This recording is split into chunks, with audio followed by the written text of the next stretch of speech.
Hello class, I hope this video is going to be helpful for whenever you teach flute and you might ask yourself, well, how do I teach flute? Or maybe you already took the flute tech class and you're just like, oh, I forgot how to do this. So I hope this helps. So the first thing I'm going to cover is how to put the instrument together. So first you're going to take out your flute. Some students' cases might be different. I have a zip case. Some students might have the standard Yamaha case where it latches and then you flip the case open. Or it might be a zipper case and then on the inside you'll have a smaller case that is the hard case. So this will also latch open. And first what you want to do, here's how I do it, is usually you'll have your students take out the head joint first because you might want to do like a warm-up on the head joint before you combine it with the full body of the flute. After that, you want to take out, this is the body of the flute. I keep my swab in here occasionally, so it might happen if it falls out. Here's the body of the flute. And every student's going to be different. It just depends on the tuning of the student, but you're going to adjust the body onto the head joint first, lining up usually the arrows that are at the top of the body and the arrow on the bottom of the head joint.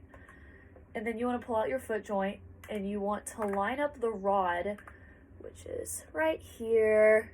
You want to line up the rod with either the center of the hole in the key, which is standard for a beginner, but over time you can make small adjustments. Ideally you want to have this rod lining up towards the edge of the hole in the key, the edge going away from the flute, not towards you.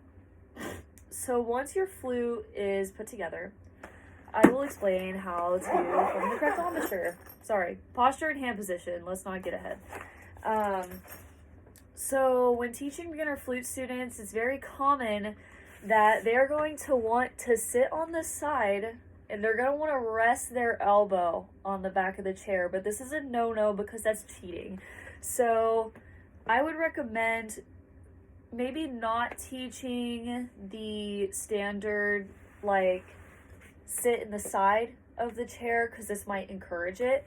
For now, I would say have your beginner students sit more forward in the chair and make sure that their feet are flat on the floor, they're sitting up tall, their chin is up, we're not like slouching down because that can have a big influence on our tone. It can make your student go flat and we don't want that. So make sure they're sitting in a regular upright position. Sometimes I'll play the game of quickly like standing up and then sitting down, and I'll have them play that game with me, and at the end they'll be like, oh, here's your posture, like stay in this position. So that's how I explain that. Next, for hand position, make sure you have your students putting the correct fingers over the correct keys. A lot of this misconception comes whenever we're learning about the left pointer finger.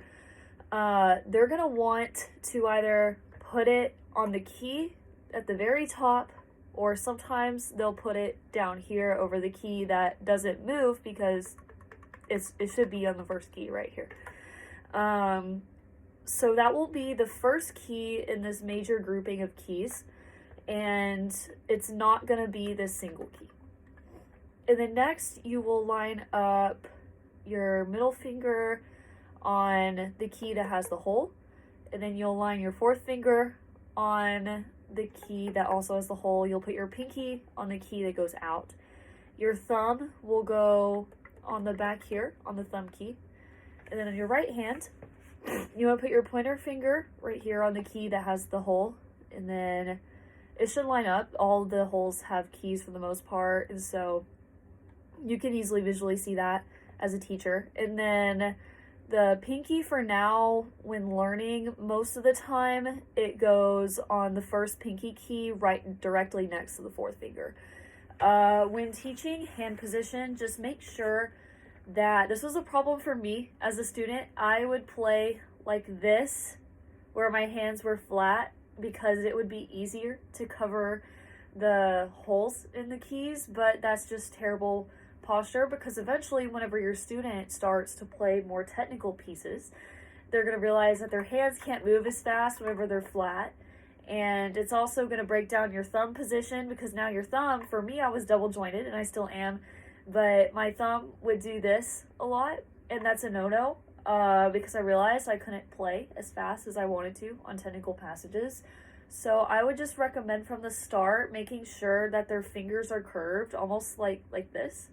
Like, imagine you're holding an apple in your hand and you flip it and then put it down on the keys, and that's going to be the correct hand position. Next, I will now go over how to form the embouchure. So whenever I'm explaining embouchure to my students, I just say, like, it's a mixture. It's the interaction between your lips, your facial muscles, and the airstream. And that's how you produce sound. So it's really important. I would say make sure when producing embouchure, start off on the head joint first before you go to the body of the flute, because students will be more, I don't want to say overwhelmed, but they will start thinking a lot on many different things, and it's easier to isolate this just on the head joint first. So if I were doing this just on the head joint, I would hold the head joint here. I would have them hold the head joint like this, and then I could individually go around and I could like roll it in, out, and push it. When explaining embouchure, first I would make sure that they take the tone hole and they put it underneath their lower lip. And when explaining like the shape of the mouth, I would say have your students say the words poo or tu. I figured out that's pretty close to the like shape of the mouth, and it is very close to also shaping the aperture, which is the opening in the mouth. And so having them say poo, tu, that helps a lot, and that also is a good way to kickstart teaching articulation on the flute as well. Once they say poo or tu, and they put it underneath they put the tone hole underneath the bottom lip, make sure that their lip isn't covering the entire tone hole. Make sure it's maybe covering like a third of the tone hole. And whenever they're blowing an airstream, make sure to teach them it's like blowing out a candle.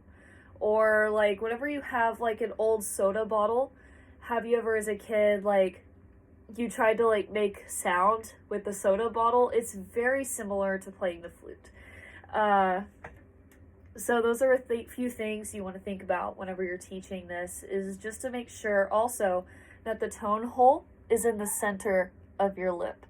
Sometimes when I'm teaching my students, I'm like, okay, you know, they're not producing a clear sound. So first I immediately go back to their embouchure. So having them adjust it like sideways as well as in and out and up and down makes a drastic difference in their sound. Okay, so the next thing you want to cover is how to tongue, which another smart thing to do with tonguing is to also teach it on the head joint, but now I'm going to put together the rest of the flute. So when tonguing, it's like, where does it touch?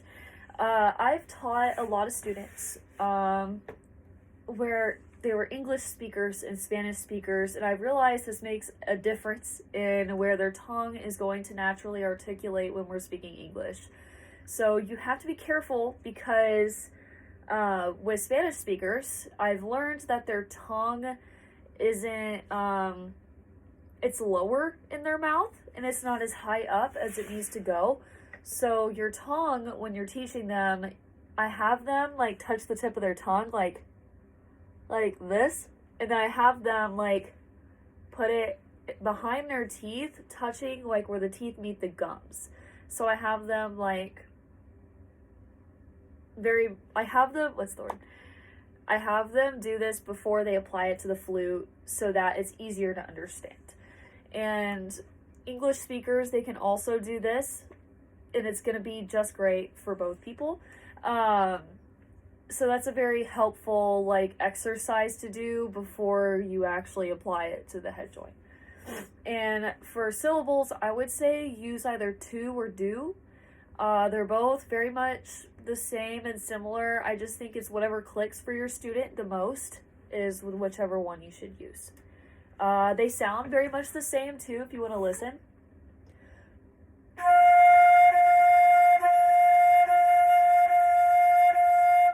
It's just whichever one they want to think of. In my experience, those have both worked the best. So 5 problems and strategies that I would give you when teaching your students is the first problem that I have found a lot is an airy tone. So you'll notice right away when teaching a flute class or just listening to a flute section that everybody has different tones. Some are more stronger than others, and other people can't really produce a tone, and this is the airy tone. It's because too much air is escaping from their mouth, so their aperture needs to be smaller. To do this, I would think of telling them maybe blowing out faster air, and usually their aperture will go smaller. Or I'll use a visual of, think about you're playing darts, and when the dart hits the center of the dartboard, it's very small, right? Think about making that itty bitty circle, So that's the first issue I've come across. Another issue is even worse than this. Your student can't produce a sound.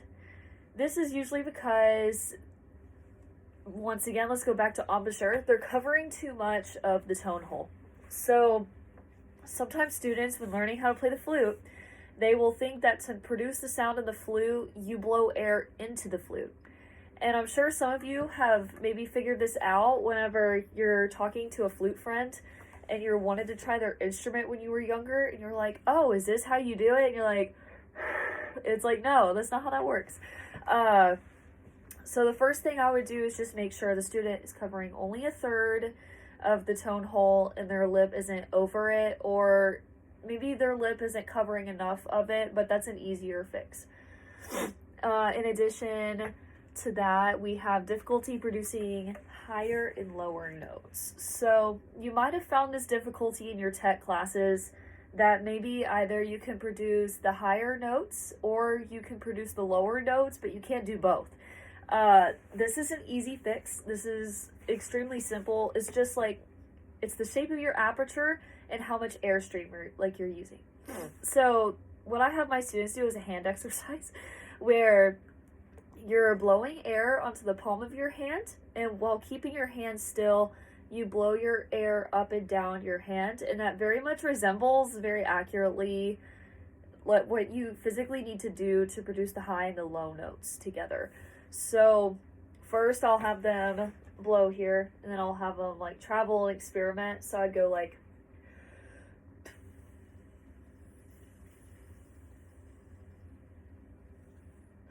and by doing that, your higher register, you're using a smaller aperture, and you're increasing your airspeed, and with the lower register, you're relaxing your embouchure, and you're using more directing your air down. To also do this, students really like it whenever I say think about using cool air versus warm air. So with cool air, you're naturally going to make your aperture smaller, and you're going to use a more constant increase in airspeed. And when you're using warm air, you're already relaxing your lips. Next, tensions in fingers. I've seen this a lot in my practicum class where students, they are gripping the flute, and you want to look for, when you're teaching beginners or even some high school students, that sometimes their fingers can go white up here, and you don't want that. You want them to be very much relaxed, because this is where technique can come into play. As a student, whenever I was fixing my hand posture, a while back ago, middle school, I was gripping the flute, and I realized that sometimes when I was concentrating and struggling on notes, that my hand posture will be one of the first things to go away. And so just making sure that you don't see the whites of their fingers, and that you're still keeping this apple shape, is something that's going to be really beneficial to them down the road whenever you're teaching your band pieces that require flute technique, because as we all know, flutes have most of the notes in the ensemble when it comes to the melody. We have a lot of black on our page, so you want to make sure that your hand position is very much in check, and that you're forming the right posture with your hand position. What else? So our last pedagogical problem that we have is running out of breath quickly.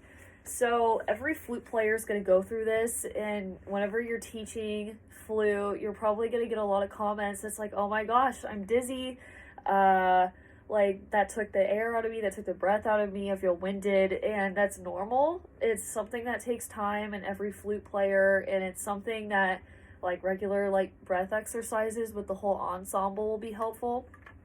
In my flute class, I like to utilize the hula hoop method. So I like to have my students, I'll be like, okay, show me your hula hoops, and they'll do this, and they'll put it around their waist to pretend like they're hula hooping. And in doing this, I usually tell them when you breathe in to make sure you feel your hula hoop expand on all sides. And so in doing this, I'm able to teach them that you should be breathing in from the front, and you should breathe out in the back, out on the sides, and that you should feel it all expand. And that usually like helps me with teaching them how to breathe in through the diaphragm, because if I were to go up and say that, maybe some student would be like, huh? And so I say, like, get your hula hoops out, you know, breathe in on all sides. And this also initiates the core muscles, and that's very important in flute playing. Flute playing takes a lot of core muscles. Like, right now, every time I play flute, I feel like I'm doing a plank while playing sometimes. And what also can help with this is your standard breathing exercises of like breathing like in for 4. Let's say in for 4, out for 4. So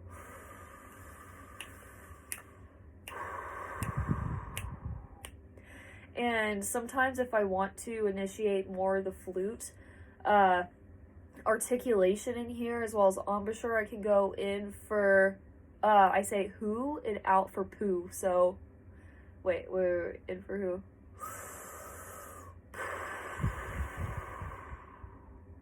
And at some point you can start to intake more air on less counts, and you can output more air on more counts. So like you can start off with in for 4, out for 4, and then you can go to in for 2 and out for 8, in for 2, out for 12, and you can increase it with your class.